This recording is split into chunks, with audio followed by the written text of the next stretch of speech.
et bienvenue dans Itinérance, notre série de reportages qui explore 20 ans d'action pour l'eau en Anse-Frémur. Nous sommes aujourd'hui à la Ville-et-Nonnet avec Jean Malo-Cornet qui est maire de la commune et également président de l'EPTB Anse-Frémur. Bonjour. Bonjour Roxane. Alors nous sommes ici à la limite entre les départements de l'Ille-et-Vilaine et des Côtes-d'Armor. On est le long de l'histoire de la Rance qui est l'exutoire d'un grand bassin versant de plus de 1000 km². Qu'est-ce que ça vous inspire tout ça? Un grand mot, bassin versant, donc il faut savoir où est-ce qu'on se situe aussi. Donc on part de Collinet, on parle de Combourg et puis on parle de Dinard. Là on a la Rance estuarienne, mais il y a la Rance fluviale qui est de l'autre côté, qui va vers Dinard et qui remonte jusqu'à Collinet. Donc c'est un grand territoire. Et la Rance c'est vraiment une colonne vertébrale sur ce bassin versant qui nous unit. Et puis la commune de la Ville-et-Nonnet c'est un peu le symbole aussi, puisqu'on a deux ponts sur cette commune-là qui nous amènent de l'Ille-et-Vilaine sur les Côtes-d'Armor.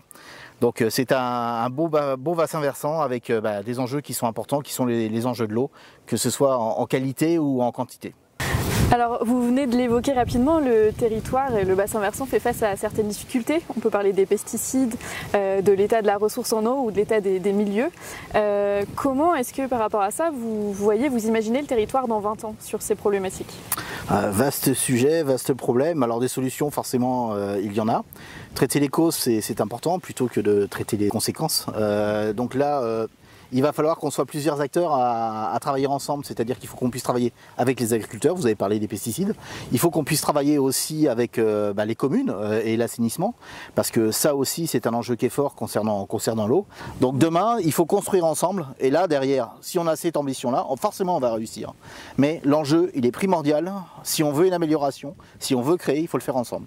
Et alors, quels sont les atouts du territoire justement pour parvenir à relever ces défis et avoir dans 20 ans une qualité de l'eau, de ressources en eau qui soient en meilleur état qu'aujourd'hui? Vous me l'avez demandé lors de la première question, c'est-à-dire qu'on a un territoire qui est assez large et donc derrière il y a beaucoup de différences sur ce territoire-là. Donc la richesse de ce territoire, c'est sa différence et la diversité des endroits. C'est-à-dire que là on est sur l'estuaire, là-bas on va être sur le fleuve. Et il y a le bocage, il y a toutes ces choses qui rentrent en ligne de compte, il y a la rivière, les enjeux sont énormes. Mais on vit sur un territoire qui attire du monde au niveau du tourisme. Et il faut qu'on sache préserver aussi pour continuer à accueillir les gens. Alors je ne parle pas du surtourisme, mais il faut qu'on puisse vivre toute l'année sur ce territoire, le préserver, l'améliorer, et je répète, créer et gagner. Et donc les enjeux, ils sont énormes. Ils sont énormes en qualité d'eau, c'est l'enjeu de demain, parce qu'on sait que demain, on aura moins d'eau. Donc comment on fait pour la partager et vivre ensemble sans se déchirer? Il faut penser à tous les acteurs. Donc il y a l'acteur touristique, il y a l'acteur économique, il y a l'acteur agricole, et puis il y a aussi l'environnement. Et plus que jamais l'environnement. L'environnement, il a besoin d'eau, les arbres ont besoin d'eau, la nature a besoin d'eau. Donc c'est comment nous, on va partager ce qui reste, en bonne intelligence une fois de plus.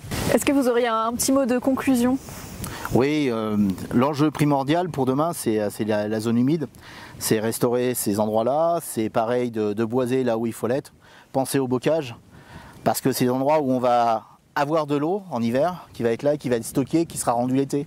Et si on n'a pas ces zones humides là, et s'il n'y a pas cette éponge là qui est là l'hiver, ou sur des moments où il y a de fortes pluies, l'été on ne va pas rendre de l'eau dans les cours d'eau, et donc derrière ça va s'assécher, et puis on va souffrir ce que l'on a connu il y a 2 ans, et ça va s'empirer avec le temps. Donc anticipons tout ça, on le voit venir, on est dedans, on n'est pas encore vraiment dans le dur. Mais soyons novateurs, soyons ambitieux, ou refaisons ce que faisaient nos anciens avant. Il y avait des zones humides et ils les respectaient. Il ne faut pas hésiter. Il y a des chantiers à faire partout, c'est ça qui est avantageux. Et puis on a les exemples des anciens, donc on ne peut pas se tromper, ils avaient réussi. Donc voilà, donc repaysageons le territoire.